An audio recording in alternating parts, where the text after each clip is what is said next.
Hello guys, আসসালামু আলাইকুম। আশা করি আমার কলিজার ভাই বোনেরা আপনারা সবাই ভালো আছেন।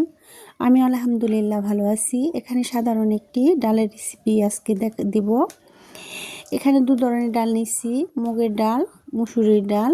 এখানে ছোট করে একটি টমেটো কুচি করে নিচ্ছি, আর ছোট একটি পেঁয়াজ নিচ্ছি। আর এখানে কাঁচামরিচগুলো আমি শুধু ভেঙে দিলাম, কারণ এটা ঘোটার সময়ই ভেঙে যাবে।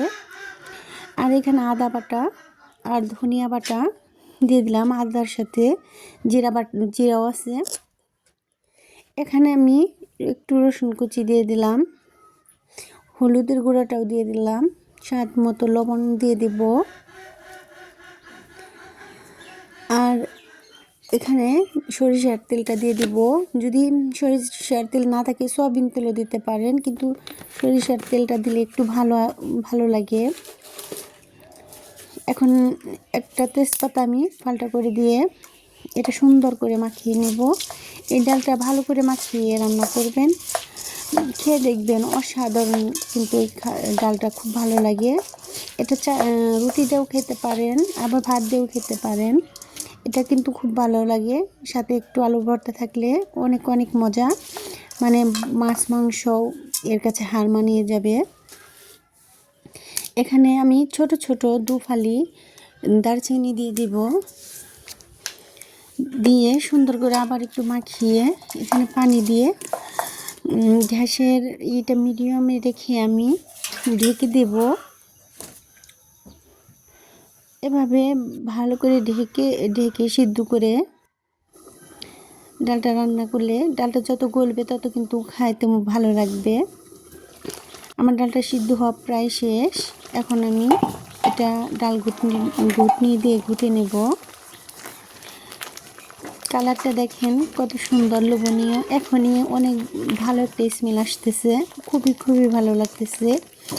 ইচ্ছা করলে এভাবেও খেতে পারবেন।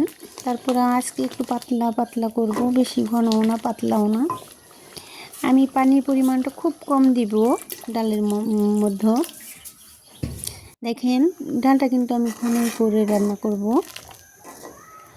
মিডিয়াম আছে। এই ডালটা দিয়ে ডালটা ভালো করে রান্না করে নিচ্ছি। যে দেখেন ডালটা কমে গেছে কিন্তু। আর অন্য একটা গ্যাসে একটা চুলায় আরেকটা কড়াই বসিয়ে দিলাম। আর এই কড়াইটা দেখে আপনারা কিছু মনে করবেন না, এটা কিন্তু খুবই ভালো একটা এটা মেজে রাখি, কিন্তু এটা কালো হয়ে গেছে মাছ ভাজার জন্য। কিন্তু এটা দিয়ে ভাজা পোড়া করতে অনেক ভালো লাগে, কারণে ফেলে দিই না। মাছ ভাজাটা অনেক ভালো ওঠে এটার মধ্যে। যদি কেউ এভাবে কারো থাকে তাহলে বুঝবেন গ্রামের মানুষের এরকমের হাঁড়ি পাতিল থাকে। এটা মাজার জন্য না, এটা কিন্তু আমি সবসময় মেজে রাখি। আর এখানে আমি জিরা আর শুকনো মরিচটা ভাজা করে নিচ্ছি একটু ভালো করে। তারপরে পেঁয়াজ কুচি, রসুন কুচি দিয়ে দিচ্ছি। এটা নাড়াচাড়া করে সুন্দর করে ভেজে নেব। যখন কালারটা ব্রাউন কালার হয়ে যাবে তখন আমি ডালের মধ্যে দিয়ে দেব। আর এ পর্যন্ত যারা আমার ভিডিওটা দেখছেন, যদি ভিডিওটা কোনো অংশ আপনাদের ভালো লাগে অবশ্যই লাইক কমেন্ট সাবস্ক্রাইব করবেন। কমেন্ট করতে ভুলবেন না, অবশ্যই লাইক করবেন। ভালো লাগে আপনাদের সুন্দর লাইকে। দেখেন ডালটায় বাগার দিয়ে দিলাম। এভাবে ডাল রান্না করলে কিন্তু অনেক ভালো লাগে। এভাবে আপনারা সবাই বাসায় ট্রাই করে দেখবেন। যদি আপনাদের ভালো লাগে অবশ্যই লাইক করে ভিডিওটা কিন্তু প্রথম থেকে শেষ পর্যন্ত দেখার জন্য অনুরোধ রইল। যারা প্রথম থেকে শেষ পর্যন্ত আমার ভিডিওটা দেখছেন তাদেরকে অসংখ্য ধন্যবাদ। দেখেন ডালটা এভাবে রান্না করে নিছি, কত সুন্দর লোভনীয় একটি কালার আসছে। আল্লাহ হাফেজ।